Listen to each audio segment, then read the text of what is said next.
Hi friends, இந்த வீடியோவில் வந்து நம்ம டெப்ரிசியேஷன் எப்படி கால்குலேட் பண்ணுறதுன்னு பார்க்க போகிறோம்.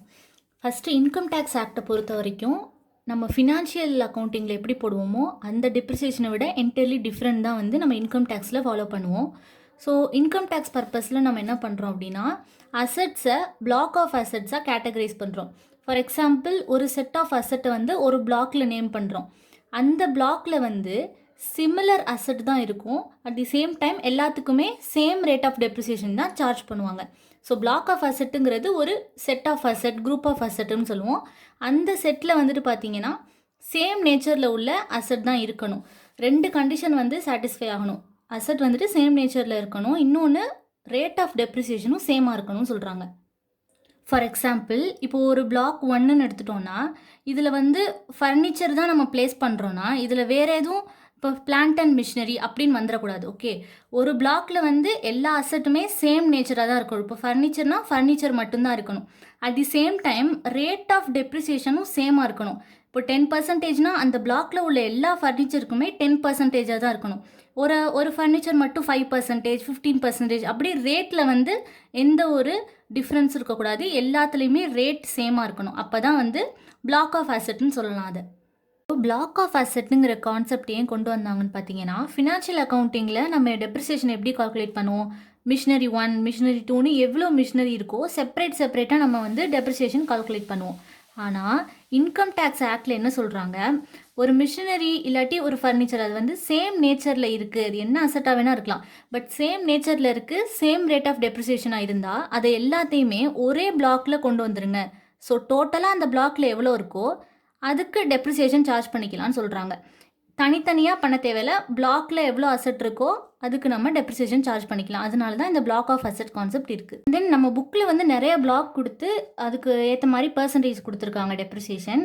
ஸோ இம்பார்ட்டண்டான பிளாக்னா இது தான். ஓகேவா, இதை மட்டும் நீங்கள் கொஞ்சம் இம்பார்ட்டண்ட்டாக பார்த்துக்கோங்க. பில்டிங்ஸ் வந்துட்டு நான் ரெசிடென்ஷியலாக இருந்தால் 10%, ஃபர்னிச்சர் வந்து ஒரே ஒரு பிளாக் தான். அதனால் ஃபர்னிச்சர் ஏதாவது கொடுத்துருந்தாங்க அப்படின்னா அதில் நம்ம 10% வந்து டெப்ரிசியேஷன் ரேட் அப்ளை பண்ணணும். And then plant and machinery general கேஸில் வந்து 15%, இன்டான்ஜிபிள் அசட்ஸ் வந்து 25% டெப்ரிசியேஷன். அண்ட் தென் எப்படி வந்து நம்ம டெப்ரிசியேஷன் கால்குலேட் பண்ணணும் அப்படின்னா, first written down value of the block at the beginning of previous இயரோட பிகினிங்கில் அந்த பிளாக்கோட வேல்யூ என்ன அப்படிங்கிறத ஃபஸ்ட் நம்ம எழுதிக்கணும். அதோட நெக்ஸ்ட் என்ன ஆட் பண்ணுறாங்க அப்படின்னா, அந்த வருஷத்தில் அதாவது அந்த ப்ரீவியஸ் இயரில் நம்ம வேறு ஏதாவது ஒரு அசட் வாங்கியிருக்கோம்னா அதையே ஆட் பண்ணணும். ஸோ ஏற்கனவே இருக்கிற வேல்யூவோட புதுசாக நம்ம வாங்கியிருக்க அசட்டோட வேல்யூவை ஆட் பண்ணும் பொழுது டோட்டல் வேல்யூ எவ்வளோன்னு கிடச்சிரும். ஓகே, இந்த டோட்டல் வேல்யூ இருந்து நம்ம எவ்வளோ அசட்டு செல் பண்ணியிருக்கோம் அப்படிங்கிறத லெஸ் பண்ணால் இந்த பிளாக்ல இருக்கிற வேல்யூ வந்து நமக்கு கிடச்சிரும். ஓகே, எக்ஸாம்பிள், இப்போ வந்து நமக்கு அசஸ்மெண்ட் இயர் வந்து 21 to 22 அப்படின்னா நம்ம எந்த வருஷத்தோட அசட்டில் நம்ம டெப்ரிசியேஷன் கண்டுபிடிக்கணும் அப்படின்னா ப்ரீவியஸ் இயர் 2020 to 21 இந்த வருஷத்தில் நம்ம என்ன அசட் வாங்கியிருக்கோம் அதில் தான் நம்ம என்ன பண்ணணும், டெப்ரிசியேஷன் கால்குலேட் பண்ணணும். நம்ம ஃபார்மேட் படி ஃபார் எக்ஸாம்பிள் இப்போ ஒரு பிளாக்ல ஃபர்னிச்சரே எடுத்துக்குவோம், 3 ஃபர்னிச்சர் இருந்திருக்கு. ஓகே, ஸோ அதோட வேல்யூ டோட்டலாக 50,000 இருந்திருக்கு அப்படின்னா அதை ஃபஸ்ட்டு நம்ம எழுதிடணும் 50,000 அப்படின்னு. அதுதான் written down value at beginning. For example, இந்த கேஸில் 1 April 2020 நம்மக்கிட்ட இருந்த பிளாக்கோட வேல்யூ 50,000 இருக்குது. இதோட நம்ம என்ன ஆட் பண்ணுறோன்னு பார்த்தீங்கன்னா, நம்ம புதுசாக ஒரு மிஷினரி வாங்குகிறோம், மிஷினரி 4 வாங்குகிறோம், அதோட மதிப்பு பார்த்தீங்கன்னா 10,000. அப்போ என்ன ஆகுது, பிளாக்ல புதுசாக ஒன்று சேருது, அதோட மதிப்பு வந்து 10,000ன்னு வச்சுக்கலாம். ஓகே, அதுதான் வந்து பர்ச்சேஸ் பண்ணுறோம், பர்ச்சேஸ் ஆஃப் அசட் சேம் பிளாக்ல தான். அதனால 10,000 ஆட் பண்ணுறோம். ஆட் பண்ணால் நமக்கு ஒன்று கிடைக்குதா, அதுதான் என்ன டோட்டல் வேல்யூ. நம்ம புக்கில் என்ன சொல்லியிருப்பாங்கன்னா ஏபிசின்னு சொல்லியிருப்பாங்க ஃபார்மேட்டில். ஸோ இந்த வேல்யூவிலேருந்து நம்ம வந்து இந்த ஒரு மிஷினரி இருக்குது பார்த்தீங்களா, அதை நம்ம செல் பண்ணிடுறோம்னு வச்சுக்குவோம் எக்ஸாம்பிளுக்கு. அதுதான் சேல் ப்ரொசீட்ஸ். ஸோ செல் பண்ணும்பொழுது இதை வந்து ஒரு 10,000க்கு செல் பண்ணுறோம். நமக்கு என்ன கிடைக்கிது, 50,000. ஏன்னா இந்த டோட்டல் 60,000லேருந்து 10,000 மதிப்புடைய ஒரு பொருள் வந்து வெளில போயிடுது. அப்போ டோட்டலாக நம்மக்கிட்ட எவ்வளோ வேல்யூ இருக்குது, கடைசியாக ரிட்டன் டவுன் வேல்யூ வந்து 50,000 இருக்குது. ஓகே, இதில் தான் நம்ம என்ன பண்ணணும், டெப்ரிசியேஷன் சார்ஜ் பண்ணணும். ஓகேவா, இதுதான் வந்து நமக்கு ஃபார்மேட், புக்கில் கொடுத்துருக்க ஃபார்மேட். ஓகே, நான் எக்ஸ்பிளைன் பண்ணது தான். ஃபஸ்ட்டு பிகினிங்கில் எவ்வளோ இருக்குது அந்த வேல்யூவோட என்ன அசட் நம்ம புதுசாக வாங்கியிருக்கோம் அந்த இயரில் அதை ஆட் பண்ணும் பொழுது கிடைக்கிற வேல்யூலேருந்து என்னெல்லாம் நம்ம சேல் பண்ணியிருக்கோம் அப்படிங்கிறத லெஸ் பண்ணால் கிடைக்கிறது தான் ரிட்டன் டவுன் வேல்யூ. ஸோ அதில் ரிட்டன் டவுன் வேல்யூவில் ஒரு பர்சன்டேஜாக டெப்ரிசியேஷனை கண்டுபிடிக்கிறோம். அதை லெஸ் பண்ணால் டெப்ரிசியேஷனை லெஸ் பண்ணால் கிடைக்கிறது தான் opening written down value for first day of next year. Okay, இதில் வந்து 2 கண்டிஷன் சொல்லியிருக்காங்க. ஸோ இந்த இதில் வந்துட்டு இந்த 2 கண்டிஷன்ஸில் நமக்கு டெப்ரிசியேஷன் சார்ஜ் பண்ணக்கூடாதுன்னு சொல்லிட்டாங்க. எப்போ அப்படின்னா நம்ம சேல் பண்ணுற அந்த வேல்யூ வந்து டோட்டல் வேல்யூ விட கூட இருந்துச்சு அப்படின்னா அந்த எக்ஸஸ் வேல்யூ என்னவா கன்சிடர் பண்ணுவோம்னா ஷார்ட் டேர்ம் கேபிட்டல் கெயினாக கன்சிடர் பண்ணுவோம். அண்ட் இந்த கேஸில் டெப்ரிசியேஷன் சார்ஜ் பண்ணக்கூடாது. நம்ம இல்லஸ்ட்ரேஷன் பார்க்கும்போது இன்னும் தெளிவாக புரியும் உங்களுக்கு.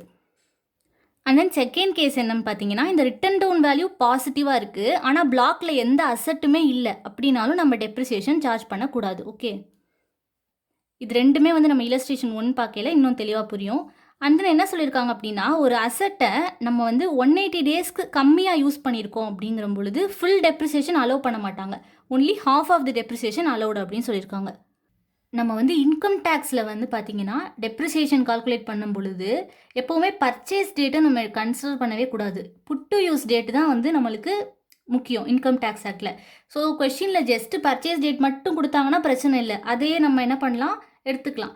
இன்கேஸ் 2 கொடுத்துருக்காங்க அப்படிங்கிற பொழுது புட் டு யூஸ் டேட் இருக்குது பார்த்தீங்களா, அந்த அசட்டை நம்ம எப்போ யூஸ் பண்ண ஸ்டார்ட் பண்ணியிருக்கோம் அதுதான் வந்து நம்ம எடுத்துக்கணும். எதுக்கு அப்படின்னா 180 டேஸ்க்கு நம்ம கம்மியாக ஒரு அசட்டை யூஸ் பண்ணியிருக்கோம் அப்படின்னா நம்ம ஃபுல் டெப்ரிசியேஷனுக்கு கிளைம் பண்ணக்கூடாது. ஹாஃப் ஆஃப் தி டெப்ரிசியேஷன் தான் நம்ம கிளைம் பண்ணலாம். ஃபார் எக்ஸாம்பிள் இப்போ ஒரு ஃபர்னிச்சர் வந்து நம்மளுக்கு பிளாக்ல பார்க்கும்பொழுது 10% டெப்ரிசியேஷன் சொல்லியிருக்காங்களா, அந்த ஃபர்னிச்சரை நம்ம 180 டேஸ்க்கு கம்மியாக யூஸ் பண்ணியிருந்தோம்னு வச்சுக்கோங்களேன், 10% வந்து நமக்கு கிடையாது டெப்ரிசியேஷன், ஒன்லி 5%. அதாவது இந்த 10ல் பாதி 50%.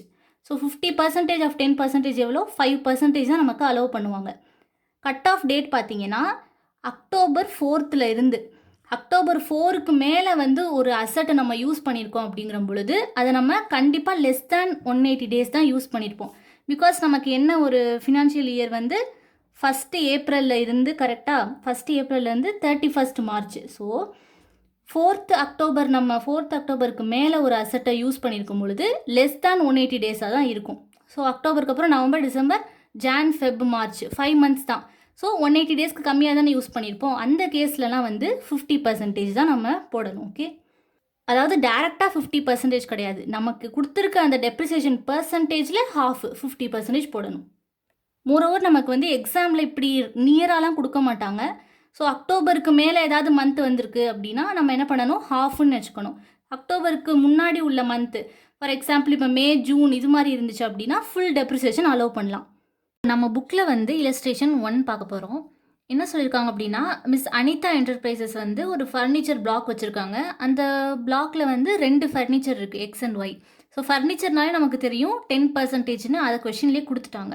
இப்போ நம்ம என்ன கால்குலேட் பண்ணணும்னா டெப்ரிசியேஷன் என்ன அப்படின்னு கேட்டிருக்காங்க. ஸோ ஏலேருந்து ஓ வரைக்கும் இவ்வளோ கேசஸ் கொடுத்து ஒவ்வொரு கேஸ்லேயும் டெப்ரிசியேஷன் என்ன அப்படின்னு கேட்டிருக்காங்க. ஓகே, எந்த வருஷத்துக்கு டெப்ரிசியேஷன் கேட்டிருக்காங்க, 2021 to 22க்கு டெப்ரிசியேஷன் கேட்டிருக்காங்க. அப்போ அதோட ப்ரீவியஸ் இயர் என்ன, 2021. இப்போ இதில் வாங்கியிருக்க அசட், இதில் நம்ம யூஸ் பண்ணியிருக்க அசட்டு, அதுக்கப்புறம் இதோட ரிட்டன் டவுன் வேல்யூ, இந்த இன்ஃபர்மேஷன் வச்சு தான் நம்ம டெப்ரிசியேஷன் கண்டுபிடிக்கணும். எல்லா கேஸ்லேயுமே வந்து ரிட்டன் டவுன் வேல்யூ சேம் தான். ஓகே, இந்த 80,000 வந்து எல்லா கேஸ்க்குமே சேம், வேறு இன்ஃபர்மேஷன் தான் மாறும். ஸோ பர்ச்சேஸ் பண்ணியிருக்கிறது, சோல்ட் பண்ணியிருக்கிறது, இதுதான் வந்துட்டு மாறும். ஃபஸ்ட்டு ஏ கேஸில் என்னென்னா எதுவுமே நம்ம பர்ச்சேஸ் பண்ணலை, ஆனால் என்ன பண்ணியிருக்காங்க ஃபர்னிச்சர் எக்ஸை மட்டும், இந்த ஃபர்னிச்சர் எக்ஸை மட்டும் செல் பண்ணிட்டாங்க. அப்போ பிளாக்ல அசட் இருக்குது, ஒய்ங்கிற ஒரு அசட் மட்டும் இருக்குது. இப்போ என்ன பண்ணணும், பர்ச்சேஸ் நம்ம எதுவும் பண்ணலை.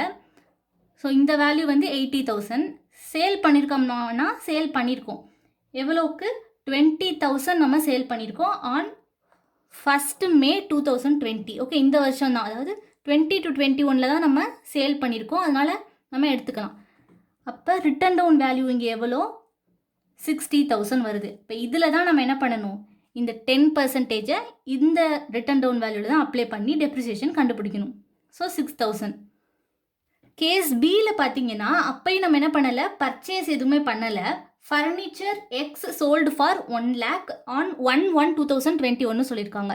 ஸோ 20 to 21 தான் நம்ம என்ன பண்ணியிருக்கோம், சோல்ட் பண்ணியிருக்கோம். அப்போ என்ன பண்ணணும், லெஸ் பண்ணிடணும்.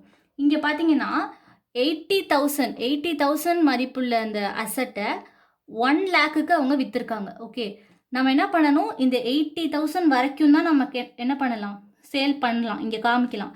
அப்போ அந்த பேலன்ஸ் 20,000 என்ன அப்படின்னா நம்ம கேபிட்டல் கெயினாக காமிக்கணும். ஷார்ட் டேர்ம் கேபிட்டல் கெயினில் இந்த 20,000 காமிக்கணும். ஏன் அப்படின்னா இதுதான் வந்து இன்கம் டேக்ஸில் சொல்லியிருக்க கண்டிஷன். இந்த சேல் வேல்யூ இந்த வேல்யூவை எக்ஸீட் பண்ணக்கூடாது. மேக்ஸிமம் இந்த வேல்யூக்காக தான் இருக்கணும், அதை தாண்டி இருக்கக்கூடாது. அப்போ அதை தாண்டி இருக்கிற வேல்யூவை நம்ம ஷார்ட் டேர்ம் கேபிட்டல் கெயின்னு சொல்லணும். ஏன் அப்படின்னா இப்போது 80,000க்கு இருக்கிற ஒரு பொருளை நம்ம 1,00,000க்கு விற்கிறோம் அப்படின்னா ஆப்வியஸ்லி அது கெயின் தானே, அந்த 20,000 நமக்கு கெயின். அதனால தான் ஷார்ட் டேர்ம் கேபிட்டல் கெயின்னு போடுறோம். ஸோ இங்கே ரிட்டன் டவுன் வேல்யூ கிடையாது.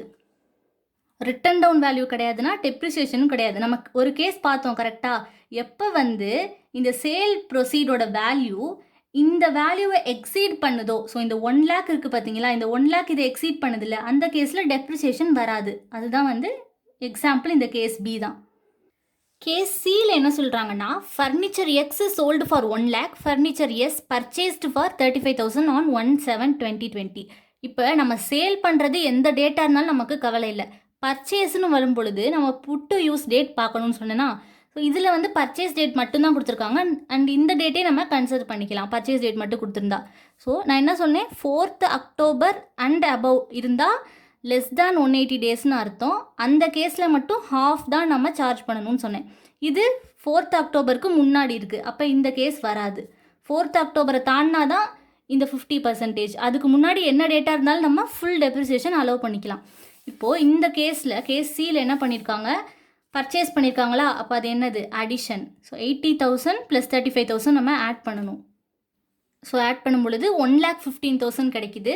அண்ட் தென் என்ன பண்ணியிருக்காங்க, furniture X sold for 1 lakh. இந்த பிளாக்லேருந்து ஒரு அசட்டை விற்றுருக்கோம், அதனால் 1 lakh மைனஸ் பண்ணும் பொழுது 15,000 கிடைக்குது. இதில் தான் நம்ம என்ன பண்ணணும், 10% அப்ளை பண்ணணும். ஸோ டெப்ரிசியேஷன் எவ்வளோ, 1,500 கேஸ் சியில். நெக்ஸ்ட்டு கேஸ் டியில் என்ன சொல்கிறாங்கன்னா, ஃபர்னிச்சர் எக்ஸ் சோல்டு ஃபார் 10,000. புதுசாக வந்து ஒரு ஃபர்னிச்சர் எஸ் வந்து பர்ச்சேஸ் பண்ணியிருக்கோம் 1 July. ஸோ அக்டோபரை தாண்டலை, 180 டேஸ்க்கு மேலே இருக்குது. அப்போ இந்த கேஸில் ஃபுல்லாக அலோவ் பண்ணலாம். இப்போ கேஸ் டிக்கு எப்படி நம்ம போடணும் அப்படின்னா, சிம்பிள் தான், இதே கேஸ் மாதிரி தான் இதுவும். ஒரு ஃபர்னிச்சர் வந்து நம்ம என்ன பண்ணியிருக்கோம், பர்ச்சேஸ் பண்ணியிருக்கோம், அதனால் அதை ஆட் பண்ணுறோம். நெக்ஸ்ட் ஒரு ஃபர்னிச்சர் வெளில போயிருக்கு 10,000, அதனால் அதை லெஸ் பண்ணுறோம். டோட்டலாக நம்ம கிடைக்கிற வேல்யூ எவ்வளோ, 1,10,000. அதில் 10% தான் நமக்கு டெப்ரிசியேஷன் வரும். So 11,000 depreciation. இப்போது கேஸ் இ, இதுதான் வந்து கொஞ்சம் புதுசான கேஸ். என்ன அப்படின்னா, எப்பயும் போல் ஒரு அசட்டை வந்து சோல்டு பண்ணியிருக்கோம்.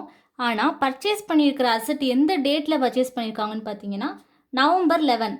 அப்போ கட் ஆஃப் டேட் அந்த 4th Octoberக்கு மேலே நம்ம வாங்கியிருக்கோம்.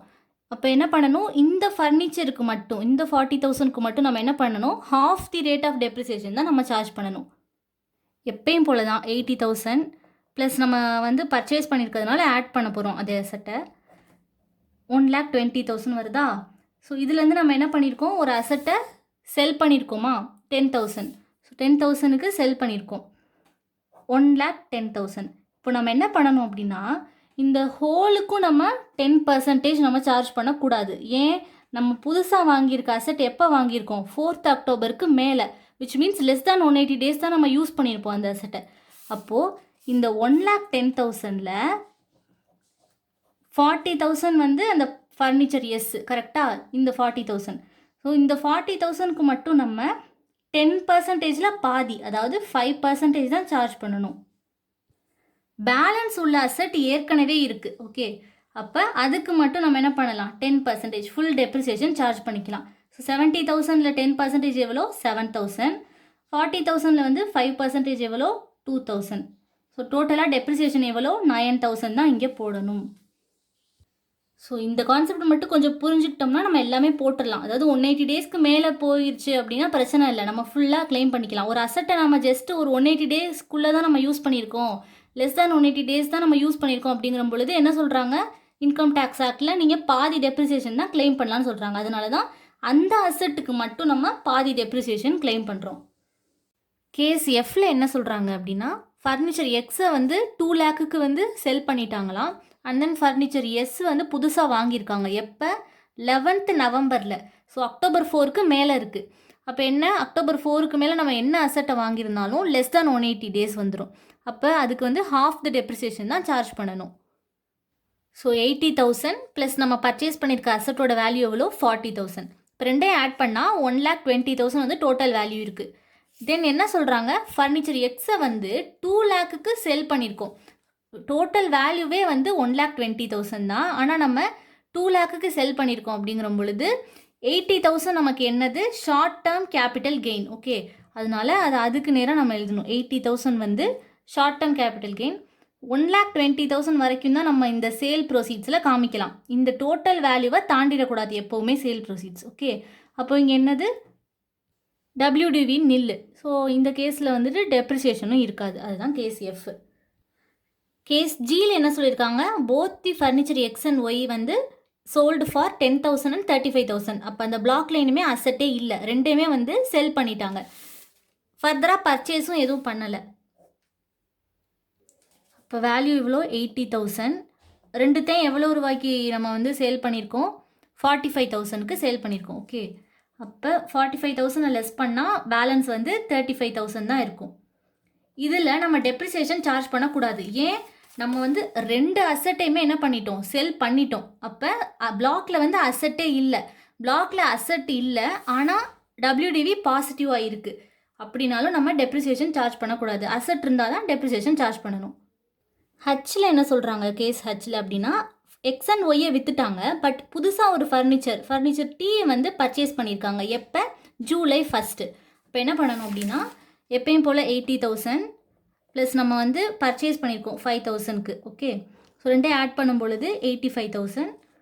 நம்ம சேல் பண்ணதோட வேல்யூ 45,000. லெஸ் பண்ணும் பொழுது 40,000. இதில் நம்ம டெப்ரிசியேஷன் 4,000. எப்படின்னா 40,000ல் 10%. இந்த கேஸில் ஜியில் வந்து நான் ஒன்று சொல்ல மறந்துட்டேன். நம்மளுக்கு வந்து பிளாக்ல அசட்டே இல்லை, ஆனால் WDV பாசிட்டிவாக இருக்குல்ல. அப்போது இந்த கேஸில் நம்ம என்ன பண்ணணும், இந்த பாசிட்டிவ் வேல்யூவை ஷார்ட் டேர்ம் கேபிட்டல் லாஸாக நம்ம காட்டணும். ஏன் அப்படின்னா நம்மள்கிட்ட அசட்டே இல்லை பிளாக்ல, ப்ளஸ் நம்ம 80,000க்கு மதிப்புள்ளதை நம்ம 45,000க்கு தான் வந்து செல் பண்ணியிருக்கோம். அப்போ இந்த 35,000 என்ன நமக்கு லாஸ், அதுதான் நம்ம காமிக்கணும். ஓகே, நெக்ஸ்ட்டு வந்து கேஸ் ஐயில் என்ன சொல்லியிருக்காங்க, furniture Z is purchased for 40,000 on 1/7/20 but put to use on 11/11/20. Purchase டேட்டும் புட் டு யூஸ் டேட்டும் சேர்ந்து கொடுத்துருந்தாங்கன்னா நம்ம எதை கன்சிடர் பண்ணணும், இந்த புட் டு யூஸ் டேட்டை தான் நம்ம எடுக்கணும். ஓகே, ஸோ இந்த புட் டு யூஸ் டேட் வந்து 4th அக்டோபருக்கு மேலே இருக்குது. விச் மீன்ஸ் நவம்பரில் வந்து நம்ம யூஸ் பண்ண ஸ்டார்ட் பண்ணியிருக்கோம். அப்போ half the rate of depreciation தான் சார்ஜ் பண்ணணும். 5% தான் சார்ஜ் பண்ணணும். இந்த 40,000ல் எவ்வளோ ரூபாய்க்கு நம்ம பர்ச்சேஸ் பண்ணியிருக்கோம், 40,000 பர்ச்சேஸ் பண்ணியிருக்கோம். ஸோ டோட்டல் வேல்யூ எவ்வளோ, 1,20,000. எதையுமே நம்ம செல் பண்ணலை. இப்போ WDV எவ்வளோ, 1,20,000 வரும். இப்போது இதில் டோட்டலாக நம்ம சார்ஜ் பண்ணக்கூடாது. ஏன் அப்படின்னா நம்ம புட் டு யூஸ் டேட் என்ன, 11/11/20. அப்போது இந்த 40,000க்கு மட்டும் half the rate of depreciation, இந்த 40,000க்கு மட்டும் 5%. ஓகே, இந்த 1,20,000ல் 40,000க்கு தான் half the rate of depreciation charge பண்ணணும். பேலன்ஸ் உள்ள 80,000 இருக்குது பார்த்தீங்களா, அதுக்கு நம்ம டோட்டலாக ஃபுல் டெப்ரிசியேஷன் கிளைம் பண்ணிக்கலாம். அப்போ 8,000 ப்ளஸ் 2,000. இப்போ டெப்ரிசியேஷன் எவ்வளோ, 10,000 தான் நம்மளுக்கு கேஸ் ஐயில் டெப்ரிசியேஷன். தென் கேஸ் ஜேயில் என்ன சொல்லியிருக்காங்க, ஒரு ஃபர்னிச்சர் கியூ வந்து நம்ம பர்ச்சேஸ் பண்ணுறோம். எப்போ, 1 ஜூலையில் பர்ச்சேஸ் பண்ணுறோம். ஆனால் அதை நம்ம அடுத்த வருஷம் தான் யூஸ்க்கே கொண்டு வரோம், 1 நவம்பர் 2021. அப்போ இந்த ப்ரீவியஸ் இயர்லேயே அது வரலை. அப்போ இந்த பர்ச்சேஸே நம்ம காட்டக்கூடாது. ஏன்னா நம்ம இன்கம் டேக்ஸை பொறுத்த வரைக்கும் புட் டு யூஸ் டேட்டு தான் ரொம்ப முக்கியம். அப்போ இதை இந்த விஷயத்தில் நம்ம கால்குலேட் பண்ணக்கூடாது. அதனால தான் ஜேயில் என்ன பண்ணியிருப்பாங்க, ஜஸ்ட்டு இங்கே நில்லுனே காமிச்சிருப்பாங்க பர்ச்சேஸில். ஓகே, ஸோ 80,000 சேலும் எதுவும் பண்ணல. இதில் மட்டும் நம்ம எப்பயும் போல் 10% டெப்ரிசியேஷன் சார்ஜ் பண்ண வேண்டியதான். கேஸ் ஜேயில் என்ன சொல்கிறாங்க, ஃபர்னிச்சர் ஆர் பர்ச்சேஸ் பண்ணியிருக்கோம். எப்போ, 1 ஜூலை 2019. நமக்கு ப்ரீவியஸ் இயர் இந்த சம்மில் என்ன, 2021 தான் நம்மளோட ப்ரீவியஸ் இயர் இந்த சம்க்கு. ஆனால் இது வந்து இந்த வருஷத்தில் அவங்க வாங்கலை, 1920 அந்த அசஸ்மெண்ட் இயரில் தான் வாங்கியிருக்காங்க. ஓகே, அப்போ இது ப்ரீவியஸ் இயர்லேயே வந்து வாங்கலை. ஏன் இதை சொல்கிறேன் அப்படின்னா, நம்ம புட் டு யூஸ் வந்து நவம்பர் 11, அதனால் 180 டேஸ்க்கு கம்மின்னு சொல்லிட்டு நம்ம என்ன பண்ணுவோம், ஹாஃப் தி டெப்ரிசியேஷன் சார்ஜ் பண்ணுவோம். ஆனால் நம்ம புக்கில் ஒரு கண்டிஷன் சொல்லியிருக்காங்க, என்ன அப்படின்னா அசட் வந்து ப்ரீவியஸ் இயரில் வாங்கியிருக்கணும் அண்ட் 180 டேஸ்க்கு கம்மியாக இருக்கணும். ஸோ ப்ரீவியஸ் இயரில் வாங்காட்டி நம்ம என்ன பண்ணணும், ஃபுல் டெப்ரிசியேஷன் தான் கிளைம் பண்ணணும். இந்த கேஸில் என்ன பண்ணியிருக்காங்க, 2019 வாங்கியிருக்காங்க. அப்போ ப்ரீவியஸ் இயரில் வாங்கலை. ஸோ ஹாஃப் தி டெப்ரிசியேஷன் இருக்குது பார்த்தீங்களா, அந்த கேஸ் இந்த கேஸ் கேக்கு அப்ளிகபிள் கிடையாது. அதனால கேஸ் கேல மட்டும் என்ன பண்ணணும் அப்படின்னா ஹாஃப் தி ரேட் அந்த கான்செப்ட் கிடையாது. ஏன்னா ப்ரீவியஸ் இயரில் நம்ம வாங்கலை இல்லை, அதனால கேஸ் கேல மட்டும் இந்த கான்செப்ட் கிடையாது. ஓகே, ஃபுல் டெப்ரிசியேஷன் தான் சார்ஜ் பண்ணணும். ஓகேவா, எப்பயும் போல தான் 80,000 எவ்வளோ பர்ச்சேஸ் பண்ணியிருக்கோம், 30,000 பர்ச்சேஸை காமிக்கலாம். ஏன்னா நம்ம இந்த வருஷம் தான் யூஸ் பண்ண ஸ்டார்ட் பண்ணியிருக்கோம். ஆனால் அந்த half the rate of depreciation தான் கிடையாது. ஓகே, இந்த டோட்டல் வேல்யூலே நம்ம 10% ஃபுல் டெப்ரிசியேஷன் கிளைம் பண்ணிக்கலாம். கேஸ் எல்லில் என்ன சொல்லியிருக்காங்கன்னு பார்த்தீங்கன்னா, ஃபர்னிச்சர் எஸ் வந்து பர்ச்சேஸ் பண்ணியிருக்கோம். ஃபஸ்ட்டு ஜூலையில் பர்ச்சேஸ் பண்ணியிருக்கோம். But put to use, November 11 தான். அப்போ இந்த கேஸில் என்ன, ஹாஃப் தி ரேட் ஆஃப் டெப்ரிசியேஷன் தான் சார்ஜ் பண்ணணும். அண்ட் தென் என்ன பண்ணியிருக்காங்க, எக்ஸ் அண்ட் ஒய்யை செல் பண்ணிட்டாங்க 10,000 6,000க்கு. ஸோ டோட்டலாக 16,000க்கு சேல்ஸ் நடந்திருக்கு. பர்ச்சேஸ் வந்து 10,000 பண்ணியிருக்கோம். ஸோ இது மாதிரி தான் பர்ச்சேஸ் வந்து 10,000, அதனால் ஆட் பண்ணுறோம். டோட்டலாக 90,000 வந்துருச்சு. அண்ட் தென் இதுலேருந்து சேல் எவ்வளோ பண்ணியிருக்கோம், 16,000க்கு. ஓகே, ஸோ 74,000 சேல் பண்ணியிருக்கிறதுனால அதை லெஸ் பண்ணுறோம். 74,000ல் வந்துட்டு பர்ச்சேஸ் பண்ணியிருக்கிற அந்த அசட்டை நம்ம புட்டு யூஸ் வந்து எப்போ பண்ணோம், 11th நவம்பர் பண்ணியிருக்கோமா, அதனால அந்த 10,000க்கு மட்டும் ஹாஃப், இந்த 74,000ல் இந்த 10,000க்கு மட்டும் ஹாஃப் டெப்ரிசியேஷன், பேலன்ஸ் உள்ள 64,000க்கும் ஃபுல் டெப்ரிசியேஷன். 6,400 ப்ளஸ் 500, அப்போ எவ்வளோ டெப்ரிசியேஷன், 6,900. கேஸ் எம்மில் வந்து ஃபர்னிச்சர் 6 பர்ச்சேஸ் பண்ணுறோம். எவ்வளோ ரூபாய்க்கு, 30,000க்கு ஜூலை 1st. அண்ட் தென் அந்த மிஷினரியை நம்ம என்ன பண்ணிட்டோம், செல் பண்ணிட்டோம் 40,000. ஸோ இது வந்து சிம்பிளாக நம்ம போட்டுடலாம். எப்படின்னா 80,000 எவ்வளோக்கு நம்ம பர்ச்சேஸ் பண்ணியிருக்கோம், 30,000 பர்ச்சேஸ் பண்ணியிருக்கோம். ஸோ டோட்டல் வேல்யூ எவ்வளோ ஆகிருக்கு, 1,10,000 ஆயிடுச்சா. இப்போது இதிலேருந்து நம்ம எவ்வளோ சேல் பண்ணுறோம், 40,000. So remaining value 70,000. இந்த அசட்டுக்கு வந்துட்டு ரிட்டன் டவுன் வேல்யூ எவ்வளோ, 70,000. அப்போ அதில் டெப்ரிசியேஷன் வந்து 10%, ஃபுல் டெப்ரிசியேஷன் தான். ஸோ 7,000 வந்து டெப்ரிசியேஷன். கேஸ் என்ன சொல்கிறாங்க அப்படின்னா, sold furniture X and Y ரெண்டு ஃபர்னிச்சரையுமே வந்து நம்ம செல் பண்ணிடுறோம். அண்ட் தென் ஃபர்னிச்சர் 6 வந்து பர்ச்சேஸ் பண்ணுறோம். எப்போ, 11th நவம்பரில். அப்போ லெஸ் தேன் 180 டேஸ். அதனால என்ன அப்படின்னா 5% தான் சார்ஜ் பண்ணணும். பிகாஸ் 10%ல் பாதி 5%. ஓகே, இதுக்கு மட்டும் இந்த 30,000க்கு மட்டும் 5% சார்ஜ் பண்ணணும். அப்போ எப்படி நம்ம போடணும், 80,000 ப்ளஸ் பர்ச்சேஸ் பண்ணியிருக்கிறது வந்து 30,000க்கு. டோட்டல் வேல்யூ எவ்வளோ வரும், 1,10,000. அண்ட் தென் செல் பண்ணியிருக்கிறது 95,000. ரிட்டன் டவுன் வேல்யூ எவ்வளோ, அப்போ இது ரெண்டையும் லெஸ் பண்ணும் பொழுது 15,000. இந்த 15,000ல் இப்போ நம்ம பழைய கேஸில் நம்ம என்ன பண்ணோம், டோட்டல் வேல்யூவில் இந்த இதோட அசட்டோட வேல்யூ மட்டும் நம்ம தனியாக எடுத்துக்கிட்டு பேலன்ஸ் இருக்கிறதுல வந்து ஃபுல்லாக பண்ணோம். ஓகேவா, பட் இந்த கேஸ் எண்ணில் எப்படி நம்ம ஹேண்டில் பண்ணோம் அப்படின்னா, எக்ஸ் அண்ட் ஒய் ரெண்டையுமே செல் பண்ணிட்டாங்க. ஓகே, இப்போ இந்த வேல்யூ வந்து டோட்டலாக இந்த ஃபர்னிச்சரோட தான். ஃபர்னிச்சர் ஆர் மட்டும்தான் இந்த பிளாக்ல இருக்குது, எக்ஸ் அண்ட் ஒய் இல்லை. அப்போ இந்த வேல்யூலேயே நம்ம என்ன பண்ணலாம், ஹாஃப் தி டெப்ரிசியேஷன், அதாவது 15,000ல் 5% மட்டும் சார்ஜ் பண்ணி 715 டேரெக்டாக போட்டுடலாம். பட் இந்த எக்ஸ் அண்ட் ஒய்யும் இருக்குது, இந்த பிளாக்ல வந்து எக்ஸு ஒய் ரெண்டுமே இருக்குது, ப்ளஸ் இந்த மிஷினரி இருந்தால் நம்ம இந்த கேஸ் எல்லாம் நம்ம எப்படி பண்ணுமோ அது மாதிரி பண்ணலாம். லாஸ்ட்டாக கேஸ் ஓவில் என்ன சொல்கிறாங்க அப்படின்னா, ஃபர்னிச்சர் எக்ஸை வந்து 90,000 ருபீஸ்க்கு செல் பண்ணிட்டாங்க. அண்ட் தென் சில ஃபர்னிச்சர்லாம் வந்து புதுசாக பர்ச்சேஸ் பண்ணியிருக்காங்க. ஓகே, இப்போது நம்ம என்ன பண்ணணும், ஃபார்மேட் படி எல்லாத்தையுமே ஆட் பண்ணணும். ஆனால் இதில் வந்து ஒரு ஃபர்னிச்சர், இந்த ஃபர்னிச்சர் கியூ மட்டும் நம்ம நெக்ஸ்ட் இயரில் தான் நம்ம யூஸ் பண்ணியிருக்கோம். விச் மீன்ஸ் நம்மளோட ப்ரீவியஸ் இயர் என்ன 20 to 21 தானே. இங்கே என்ன பண்ணியிருக்காங்க, 1st April 2021, அதாவது அடுத்த இயரில் யூஸ் பண்ணிட்டாங்க. அப்போ இந்த கேஸில் மட்டும் நம்ம என்ன பண்ணக்கூடாது, எடுக்கக்கூடாது, இந்த ஃபர்னிச்சரே எடுக்கக்கூடாது. நம்ம இல்லஸ்ட்ரேஷனில் வந்துட்டு கேஸ் ஜே இருக்குது பார்த்தீங்களா, அந்த சேம் கேஸ் தான் இதில். ஓகே, இப்போது வந்து ரிட்டன் டவுன் வேல்யூ எவ்வளோ, 1st April 2020 வந்துட்டு 80,000. அண்ட் தென் நம்ம என்ன பண்ணணும், எல்லா பர்ச்சேசஸையுமே நம்ம ஆட் பண்ணணும். க்யூவை தவிர்த்து மிச்சம் இருக்கிற எல்லாத்தையுமே ஆட் பண்ணும் பொழுது ஸோ 30,000 பியோட வேல்யூ 50,000 அண்ட் தென் இசடோட வேல்யூ 60,000, 10,000. டோட்டல் வந்து 2,30,000.